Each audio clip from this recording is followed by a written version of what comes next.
चीनी, जिस गन्ने से गुड़ इतना काला होता है उसकी चीनी इतनी सफेद कैसे हो गई? केमिकल्स उसमें डाले जाते हैं।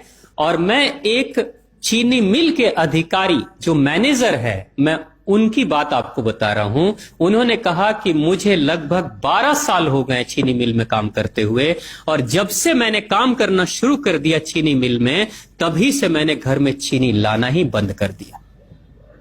मैं तब से अपने बच्चों को चीनी खिलाता ही नहीं हूं, जबकि नौकरी से सैलरी वहीं से मिलती है, मगर चीनी नहीं। मैंने कहा कि आखिर कौन सी घटना घटी जिसके कारण से आपने ऐसा किया? तो उन्होंने बताया एक छोटी सी घटना, कि चीनी मिल में जो ये पानी निकलता है ना, चीनी के बनने के बाद उस प्रोसेसिंग में जो पानी निकलता है, उस पानी में वो सारा केमिकल भी मिक्स रहता है, और उस पानी को चीनी मिल वाले लोग अक्सर एक टंकी में जमा करके रखते हैं। ये सभी चीनी मिल वालों के पास में होता है, आप भी कभी जाएंगे तो आपको भी पता चलेगा।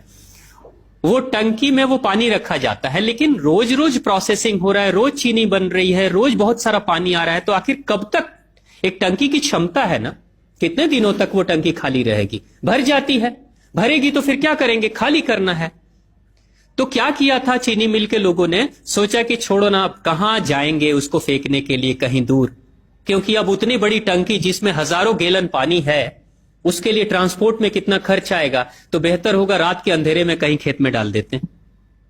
क्योंकि जनरली फैक्ट्रियां तो होती हैं ऐसे ही बिराने में, तो कहीं डाल देते किसी खेत में, क्या पता चलेगा पानी है कि चीनी मिल का पानी है, क्या है। तो ये सोचकर मैनेजमेंट वाले लोगों ने रात में ही उस पानी को खेतों में छुड़वा दिया, और नतीजा यह हुआ कि उस खेत की सारी फसल जल गई, मिट्टी बंजर हो गई। और जब किसान पता करने लगा कि आखिर क्या हुआ मेरे खेत में, जब चेकअप कराया वो मिट्टी का, तो पता चला कि इसमें तो चीनी मिल का जो वेस्ट मटेरियल है वो डाला गया है। तब उसको खबर मिली कि हां, किसी स्टाफ ने बताया कि हां, हमारे चीनी मिल से ही पानी डाला गया था आपके खेत में, और पूरी मिट्टी बंजर हो गई। उसने केस कर दिया और चीनी मिल वाले को मुआवजा देना पड़ा लाखों रुपए। तभी से वो स्टाफ कहते हैं कि जो मिट्टी को बंजर कर दे वो इंसान के शरीर में जाए तो क्या करेगी। उसी के बाद से मैंने अपने घर में चीनी लाना बंद कर दिया।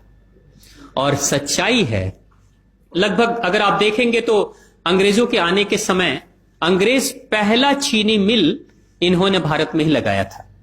पहला चीनी मिल भारत में ही अंग्रेजों का लगा, और अंग्रेजों ने चीनी की शुरुआत की। भारत के लोग गुड़ खाते थे, चीनी नहीं खाते थे। उन्होंने बहिष्कार किया, बिल्कुल नहीं, लेकिन चीनी और चाय पत्ती दोनों के लिए लोगों को तैयार किया गया था। चाय पिला पिला कर फ्री में चीनी के लिए तैयार किया गया, और चाय के लिए भी तैयार किया गया। अंग्रेज ने जब से यह शुरू किया है, और पिछले 50 वर्षों से हमारे समाज में चीनी खाने का प्रचलन बहुत तेजी से बढ़ा है, और उसी समय से भारत के लोगों के बच्चों के शरीर में कैल्शियम की कमी होनी शुरू हो गई है। अगर कोई मां, अगर कोई बहन जो गर्भवती हो, गर्भकाल के दौरान अगर चीनी का सेवन अगर कोई बहन कर रही हो, तो चांसेस ज्यादा होते हैं गर्भपात होने के। कोई मां अगर बच्चे के जन्म से पहले 1 साल पहले से ही चीनी छोड़ दे और सामान्य भोजन करे, अपना ही दूध बच्चे को पिलाए, और कम से कम 5 साल तक बच्चे को चीनी ना खिलाए, खुद को चीनी ना खिलाए, उस बच्चे को कभी भी ऑस्टियोपोरोसिस की समस्या नहीं हो सकती। कैल्शियम की कमी उसके शरीर में कभी नहीं होगी। चीनी जब जाती है आपके शरीर में, तो बाहर जब निकलती है तो अकेले नहीं निकलती, कैल्शियम लेकर निकलती है। चीनी कैल्शियम लेकर निकलती है, हड्डियों को गलाकर निकलती है।